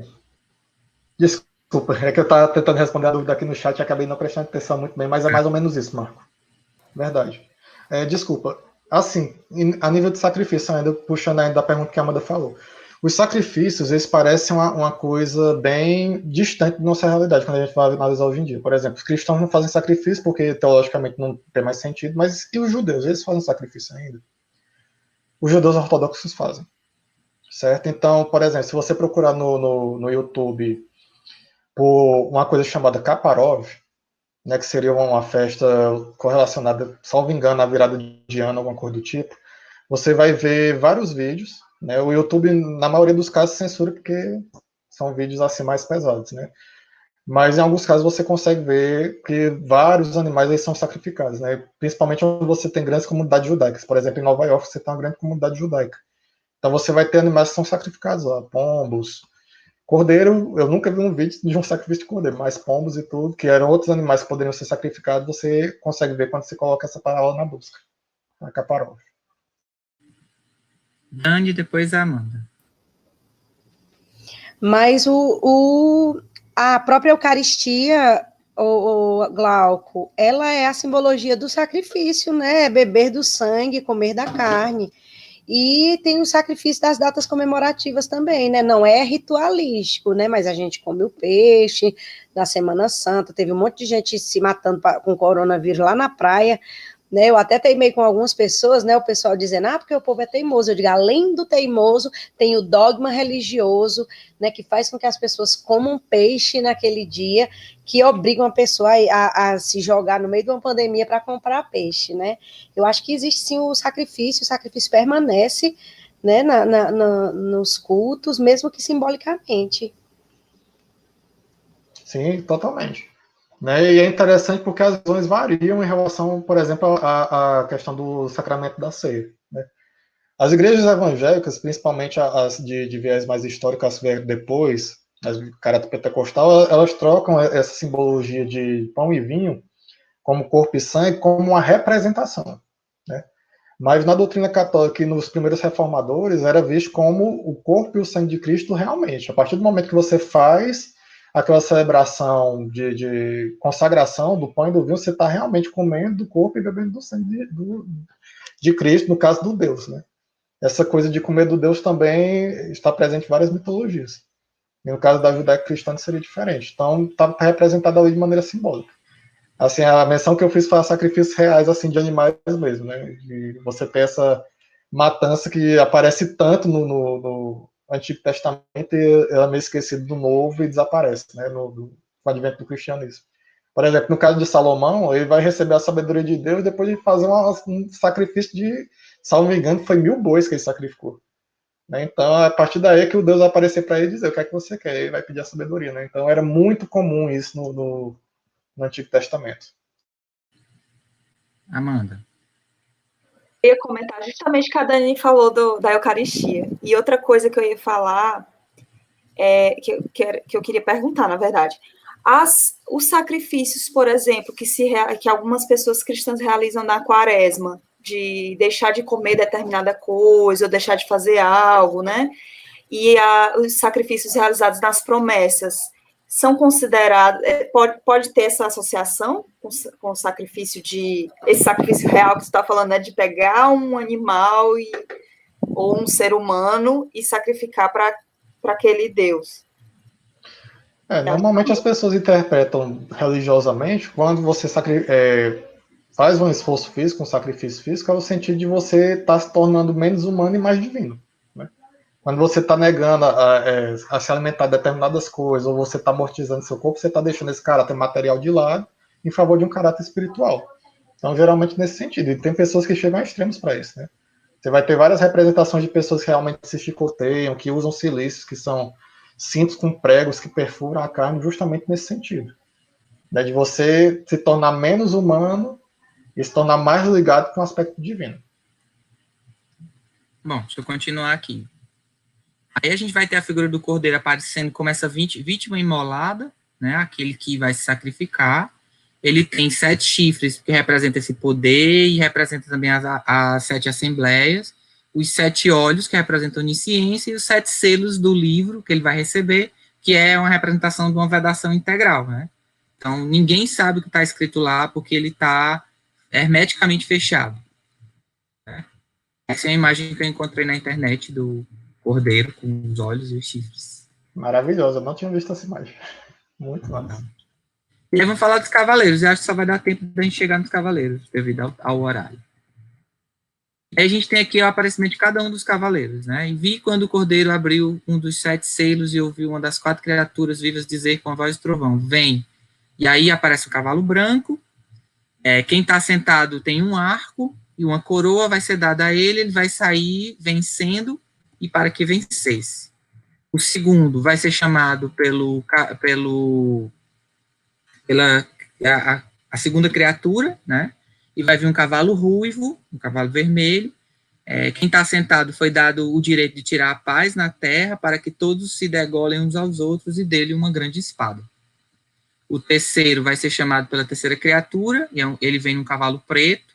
Quem está sentado em cima dele tem uma balança na mão. E aí ele vai fazer essa medição, né? Medição do alimento. E o quarto, que vai ser chamado pela quarta criatura, vai vir num cavalo verde. Quem senta em cima tem como nome a morte, e o Hades seguia atrás e foi lhe dada autoridade sobre a quarta parte da terra, para matarem com espada e com fome e com morte, por intermédio das feras selvagens na terra. Então, esses são os 4 cavaleiros que vão surgir. E aí a gente tem esses 4 cavaleiros. O primeiro cavaleiro, normalmente, muitas vezes relacionado com a própria figura de Jesus, que vai vir como sendo esse executor da vingança divina. Ele vai estar relacionado com a figura do leão, com a criatura do leão. Ele vem no cavalo branco, que representa a justiça, e ele traz um arco na mão. Né? Então, ele tem o arco tem uma representação muito grande de alcançar ao longe, né? E de você estar relacionado com você mirar e acertar em algo. E ele normalmente está relacionado com esse ponto cardial do leste e a aurora. O segundo cavaleiro representa a guerra, que veio para ferir e matar. Ele é chamado pelo touro. O cavalo é vermelho fogo, que tem a ver com sangue, com tormento, que ele vai trazer. E ele traz na mão uma espada, né, que é um símbolo bem representativo da guerra, da batalha e tudo. E ele está relacionado com o sul e com o meio-dia. O terceiro é a fome, né, identificado com a fome, que vem para trazer o sofrimento. Na maioria das vezes que no Apocalipse aparece esse aspecto escuro, né, do cavalo, que é preto, ele está relacionado com o sofrimento, a escuridão diretamente relacionada com o sofrimento. Então, ele vai trazer o sofrimento no seu cavalo preto, que representa a escuridão, e ele traz uma balança, por isso que é a fome, né, vai faltar comida. Por isso que ele traz a balança para pesar o quanto vale, né, a comida, porque a comida vai faltar. E ele tem relação com o norte e com a noite. E o quarto é a própria morte, que vem para matar a quarta parte da humanidade. Ele é chamado pela águia, vem num cavalo amarelo esverdeado, tem algumas traduções que bota verde, tem outras versões que bota amarelo, então ele é esse amarelo esverdeado, que representa a decomposição do cadáver. E ele traz também uma espada, está relacionado com o oeste e com o crepúsculo. Eita, aqui é a representação. Diz, Glauco. Em relação à tabela anterior, né? Essa representação que o Ney trouxe, ela é presente em vários autores. E é engraçado porque muitos teólogos eles vão questionar a visão do primeiro cavaleiro. Nessa visão da tabela, ele está apresentado como Jesus, né, e é um cavaleiro que vem no cavalo branco armado com um arco. Né? E mais para frente, no livro de Apocalipse, se não me engano, acho que é no capítulo 17, aparece um cavaleiro que a gente identifica como sendo Cristo. Né? Ele vai vir escrito na coxa dele, Rei dos Reis, Senhor dos Senhores, e ele está armado com espada. Então, em muitas tradições cristãs de interpretação, A explicação que se dá escatologicamente é de que você tem, na verdade, nesse cavaleiro branco armado com arco que aparece no primeiro selo, o anticristo representado. Né? Ele parece com Cristo, você vê os elementos como indicando Cristo, né? Porque ele vem no cavalo branco, que geralmente denota pureza e tudo, ele mesmo está vestido de branco. Né? Na citação diz que ele vem como um vencedor e sai para vencer. Né? Então você liga a pessoa de Cristo de várias formas. Só que, na verdade, muitas doutrinas elas não veem esse cavaleiro como representante de Cristo, mas como representante, na verdade, do anticristo. Né? E é interessante porque, nesse caso, os 4 selos eles indicariam o período histórico do que a gente chama da primeira metade da Grande Tribulação. Né? O anticristo aparece, e aí, devido ao aparecimento do anticristo, você vai ter guerras acontecendo, devido ao acontecimento das guerras, você tem a fome acontecendo, e todo o resultado disso é a morte que aparece no quarto cavaleiro. Então, varia... como é que se fala? Linguagem simbólica. Então, cada doutrina, cada pessoa que vai interpretar, vai tentar interpretar de uma forma. Né? E aí é outra interpretação que é possível. Pronto. Agora a gente vai falar de algumas bestas, né, que aparecem. E foi visto outro sinal no céu, e eis um dragão grande, ruivo, com 7 cabeças e 10 chifres, e nas suas cabeças 7 diademas. E sua cauda arrasta a terça parte dos astros do céu, e atirou-os por terra. E o dragão estacou diante da mulher que está prestes a dar à luz, para que, quando parir o filho dela, o devore. E aí a gente tem a figura do dragão, né, que é um elemento mitológico muito comum, em várias mitologias, em vários aspectos. Ele tem um sentido bem ambivalente, você vai encontrar a figura do dragão tanto representando aspectos negativos, né, como o símbolo do ódio, do mal, como um elemento relacionado com até uma dominação, uma tirania, um poder. Você é o símbolo do imperador, por exemplo, para o bem ou para o mal, né?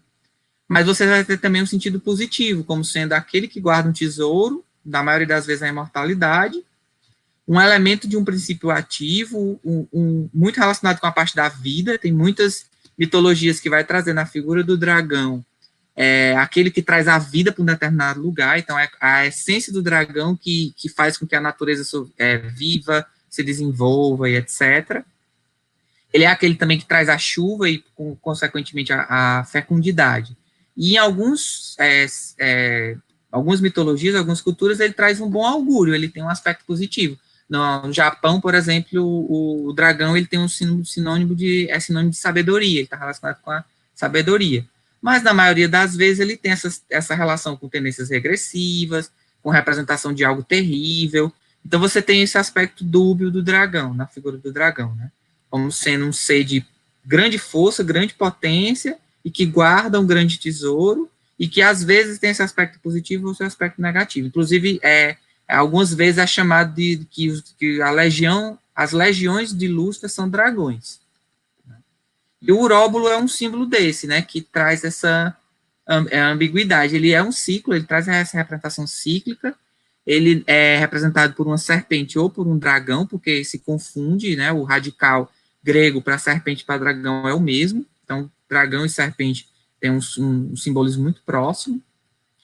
Só que esse dragão que aparece no Apocalipse, ele representa o diabo, né? Ele representa o anticristo. Ele é vermelho para representar essa questão da morte e do fogo. As cabeças representam os governos, né? Governos que não seriam fiéis a Deus. Os chifres representam também uma totalidade por causa do número 10. E também representa reis da terra, e aí tem vários autores que tentam identificar esses reis, que reis são esses que estão representados na figura do dragão. E essa metáfora da cauda, alguns autores falam que seria essa persuasão, né, que ele é um elemento que consegue persuadir com a mentira, e ele arrasta as estrelas, né, como tem na descrição.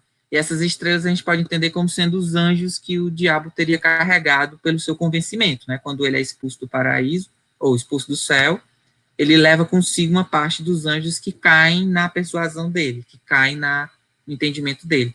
Então, essa passagem do Apocalipse, que ele surge para devorar o filho dessa mulher, seria uma representação do diabo tentando derrotar Jesus, né? Tentando evitar que Jesus consiga nascer. E não, ele não vai conseguir, né? Na história do Apocalipse, a criança consegue nascer e é levada para o céu. É legal essa referência porque você vê coisas interessantes acontecendo aí devido também à influência grega, né?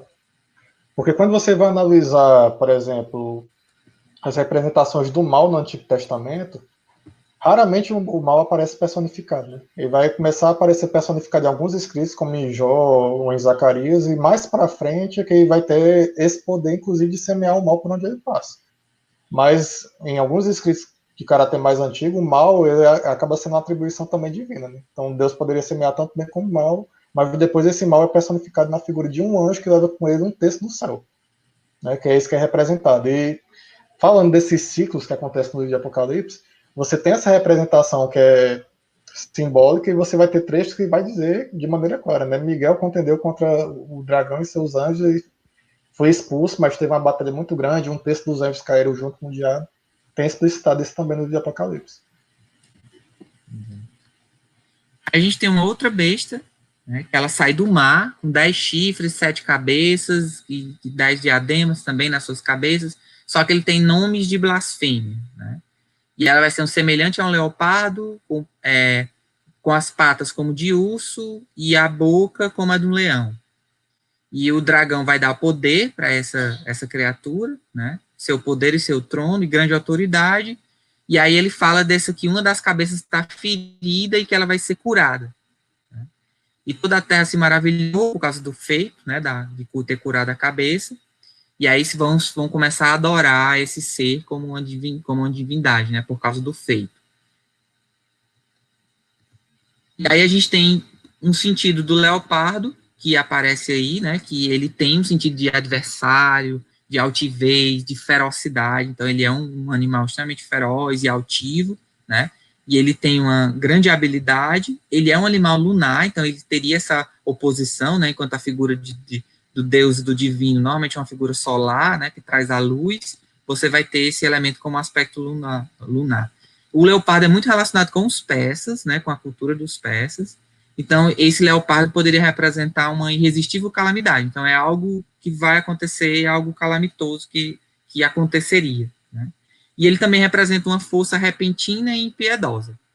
E a gente vai ver na figura dessa besta um quimerismo. Né? Ela tem aspectos de urso, aspectos de leão e aspectos de leopardo. E aí, por isso que eu botei o sentido da quimera, né? Essa interpretação simbólica da quimera como a representação de tormentas, desejos recalcados ou deformações psíquicas, principalmente as perversões, na figura do Paul Diel. O Paul Diel trabalha muito com essa ideia de perversão, as perversões psíquicas, né? E ela também poderia representar um soberano, um tirano, né? Alguém que assume o poder e rege o poder com unhas e dentes, digamos assim. Uma coisa que é interessante é que essas mesmas criaturas, elas aparecem no livro que a gente vai estudar na semana que vem, que é o livro de Daniel. Uma das visões que Daniel tem, ele vê 4 criaturas, e 3 delas estão na presença dessa criatura que aparece no Apocalipse, que é o leão, o leopardo e o urso. Então, essa figura ela vai vir do mar, que, segundo alguns autores, representa essa humanidade pagã. Né? A blasfêmia representa a inimizade com Deus, né? Então ele não tem essa relação com Deus. E o leopardo, muitos relacionam o leopardo com a figura de vários impérios. Persa, babilônico, o Império Medo, o Medo, né, o romano, o grego, e o leopardo tem essa ideia de rapidez. Então, alguns intérpretes entendem que é como se esse culto dessa besta ele se espalhasse rapidamente. Por isso a figura do leopardo, para representar essa rapidez. E o urso teria essa relação com a destruição que esse ser vai trazer, de despedaçar as vítimas, e o leão com o temor. E a cabeça ferida, ele tem essa ideia do falso Cristo, né? Vai representar um personagem que vai ser ressuscitado, digamos assim, né? Que vai estar ferido e que vai ser curado. E isso vai trazer a ideia de que esse que foi curado é aquele que vai trazer a salvação. Né? Por isso o falso Cristo e a ideia do messianismo. Não tem nenhuma semelhança com a realidade. É interessante porque o que acontece, né? Você tem um dragão que é a representação do diabo, e o diabo ele dá poder a essa figura que representa o anticristo. Né? Então é como se o diabo estivesse dando o poder dele a uma entidade, que como a gente viu pode ser um líder político, alguma coisa do tipo, se você quiser interpretar, que vai agir em nome dele, se passando pelo Salvador, né? Pelo Messias, pelo Cristo. E um culto vai ser instituído na figura dessa pessoa, né? Então essa pessoa vai ser idolatrada, né? Sim, a próxima besta que a gente vai ver, ela vai fazer com que seja erguido um culto em direção a essa besta que foi ferida, mas se salvou milagrosamente, né? Então você vai ter essa figura recebendo o poder do diabo e outra figura, tão maligna quanto ela, fazendo um culto ao redor dela. Isso, que é essa daqui, né? Ela surge da terra, tinha 2 chifres, como um cordeiro e falava como um dragão. A questão da persuasão. E exerce toda a autoridade da primeira besta na presença dela e faz com que a terra e os que nela habitam adorem a primeira besta, cuja ferida da morte fora curada. E realiza grandes prodígios para que faça até o fogo descer do céu e para a terra à vista das pessoas.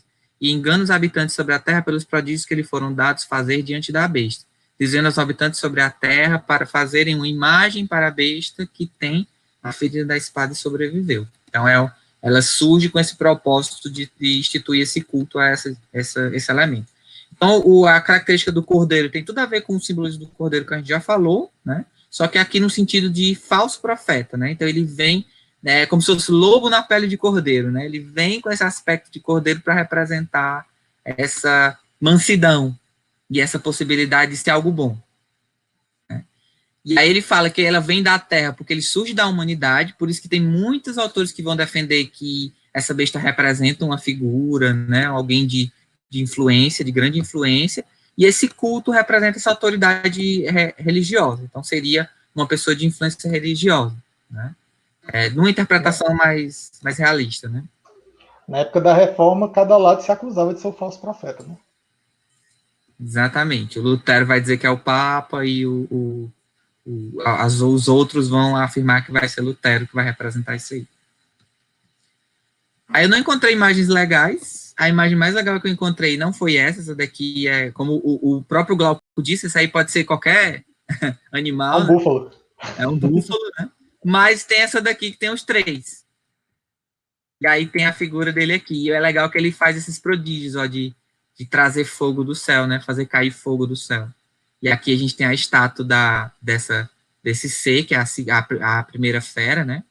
E aqui é a estátua dela e as pessoas adorando.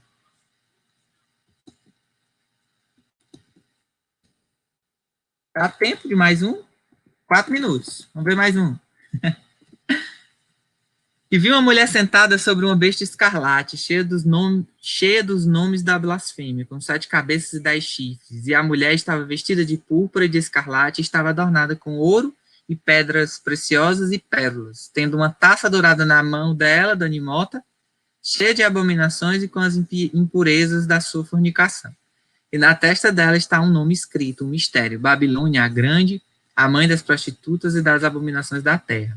E vi a mulher bêbada com o sangue dos santos e com o sangue das testemunhas de Jesus.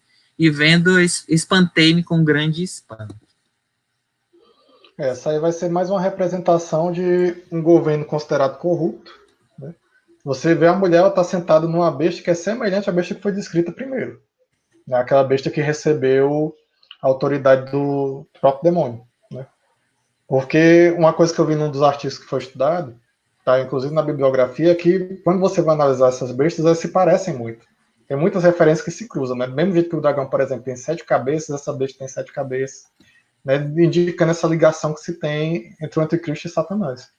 E essa mulher que se embriaga é todo um sistema, né, considerado corrupto e tudo, que vai dar subsídio a esse governo, né? Então, assim, é como se instaurou um governo que é totalmente anti-Deus, né, anticristo e tudo. E isso se reflete não só na pessoa do anticristo, mas no próprio governo que ele cria, no próprio governo mundial que ele cria. Caramba, alguém mandou aqui, estou tentando voltar aqui para a tela, só um momento. Quem foi que mandou? O Davi. Davi mandou uma imagem aqui dela, fantástica, Davi. Se eu tivesse encontrado antes, tinha botado nos slides. Fantástica mesmo. Deixa eu mostrar. Eu vou mostrar para vocês, que ficou muito legal. E sim, Gabriel, a Babilônia aparece realmente no livro de Apocalipse como uma contraparte ao Jerusalém Celestial. É isso mesmo, é esse o sentido. Olha aí. Apareceu aí? Nossa. Muito legal.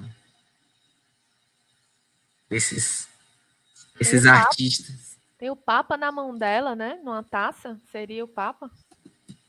É porque é dito que ela traz na taça o sangue dos qual é o termo, meu Deus? Dos santos. Dos santos, né? Aham. E aí essa imagem representaria isso, né? Legal. Teve uma Pronto. imagem que a gente tinha colocado, mas eu acho que o Ney retirou, que é a imagem do Albert Dürer, que o sentido já é outro, né? Você vê lá a morte engolindo um cardeal, né? Então seria dizendo, né, na litografia dele, dos 4 cavaleiros do Apocalipse, né, que não escapa ninguém do julgamento de Deus. Nem mesmo os sacerdotes, né? E no último minuto, falar da Nova Jerusalém. Vi um céu novo e uma terra nova, né? Apocalipse 21 já. Que o primeiro céu e a primeira terra tinham passado, e o mar já não existia, e vi a cidade santa, a Nova Jerusalém, descendo do céu, vinda de Deus, tendo se preparado como uma noiva adornada para o seu marido. E levou-me em espírito para uma montanha enorme e alta, e um anjo que leva ele, e mostrou-me a cidade santa Jerusalém, descendo do céu, vinda de Deus, tendo a glória de Deus. A sua luminosidade era semelhante à de uma pedra preciosa, como uma pedra de jaspe cristalino, tendo uma grande e alta muralha e 12 portões, e nos 12 estão 12 anjos, e os nomes gravados são os nomes das 12 tribos de Israel. A leste estão 3 portões, e a norte 3 portões, e a sul 3 portões, e a oeste 3 portões, e a muralha da cidade tem 12 alicerces, e nesses estão os 12 nomes dos 12 apóstolos do Cordeiro. Pronto, essa representação de Jerusalém vai representar a paz, a justiça, a união, esse reino prometido, uma nova ordem, né? E há uma característica interessante, é essa forma quadrada, né? O dicionário de símbolos, ele fala que normalmente os elementos divinos, ele é representado pelo círculo, e os aspectos terrenos ou do plano material, ele é representado de forma quadrada, por causa da representação do número 4 que a gente já viu. E aí, como essa Jerusalém, ela é um elemento do céu, um elemento da terra que está no céu, né? É a terra no céu, ela é quadrada por causa disso. É como se a matéria ela fosse colocada num novo patamar, que é o patamar divino, né? Então, essa cidade, apesar de estar no céu, ela é um elemento material, ela é materializada no céu, por isso a forma quadrada. Alguns interpretam dessa forma. E aqui é só as referências que eu vou deixar para vocês verem no PDF, né? Tem 2 slides com algumas referências que a gente utilizou. Tu quer comentar alguma coisa, Glauco? Sim, só dar um arremate final no livro, para ficar assim, numa ordem mais compreensível, né? O que é que se estabelece? A gente vai ver isso na semana que vem. Você vai ter um período de 7 anos, essa é a visão que normalmente se apresenta. Você tem um período de 7 anos, no qual vai aparecer uma figura pública, né? Na maioria das interpretações é assim, óbvio que vai ter outras interpretações que serão diferentes, né? Vai aparecer uma figura pública, que na Bíblia é chamada de anticristo, ela é similar a Cristo, vai fazer muitas coisas que vão fazer as pessoas acreditarem que é Cristo, e vai surgir uma figura que vai apoiar essa crença, que é chamada de falso profeta. Certo? Pela explicação que tem no Apocalipse, que faz um diálogo com Daniel, o que é que vai acontecer? Você vai ter um período intermediário de 3 anos e meio, ou seja, metade do período de 7 anos, né? É um período no qual essa criatura, esse ser, o anticristo, ele vai reinar, né? Nesse período aí o templo aí vai ser profanado, né? Se fala várias vezes disso aí, que vai ser semeada a iniquidade no mundo. Só que no final desse período começa o julgamento de Deus. Então, você vai ter as pragas sendo liberadas e tudo, até que acontece um momento final no qual eles são derrotados, né? Principalmente o anticristo e o falso profeta. E aí o diabo, segundo a Bíblia, é preso por um período de 1000 anos. Né? E a gente já discutiu na aula anterior que esse período de 1000 anos aí pode variar muito na interpretação, mas o que tem na Bíblia é isso. Ele vai ser preso, Satanás será preso por um período de 1000 anos. Depois desses 1000 anos, Satanás será solto e vai congregar de novo as nações contra o chamado povo de Deus.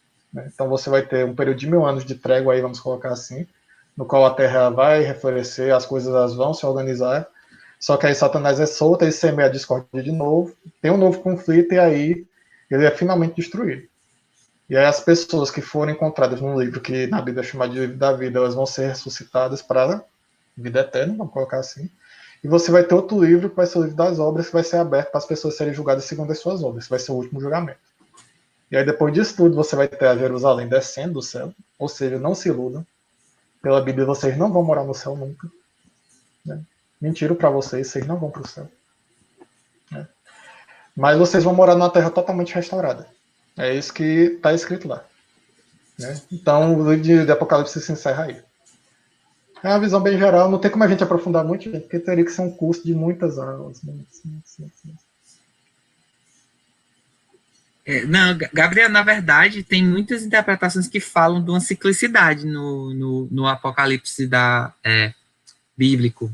A gente está falando aqui de forma linear, mas muitos estudiosos vão entender de forma cíclica mesmo, como se em vários momentos houvesse uma retomada. Inclusive, se você pegar alguns das pessoas que tentam interpretar de forma histórica, e eles vão ter esse anacronismo, assim, vai ter momentos lá na frente que vai estar relacionando com coisas do passado, e vai ter momentos anteriores que vão estar apontando para alguma coisa que possivelmente é no futuro. Então, você tem uma certa ciclicidade, sim, dentro desse texto.